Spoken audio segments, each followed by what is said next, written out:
Hi everyone, today I'm going to show you how to see what kind of instruction sets your processor supports and how to see them. So first of all, you have to have an app called AIDA64 Extreme version on your desktop. You have to install this app and you can always search it on the Google and find it there. After you have installed AIDA64, and it doesn't have to be the Extreme version, there are other versions as well, and you can also use the portable if you don't want to set up it. Now after you've installed AIDA, then after you have opened the app, you have to go to the motherboard and then you have to go to CPU 8. Now in here you can see we have the instruction set, and under instruction set you can see all the instructions that your processor supports.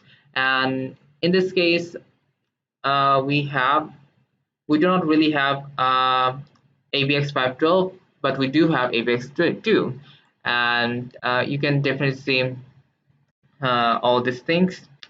Now, this is really useful if you're using an old CPU and if you're trying to find out why your game isn't working, or if you're trying to find out what kind of games will work, and many other things. So this is how you can see instruction sets of your CPU in Windows 10.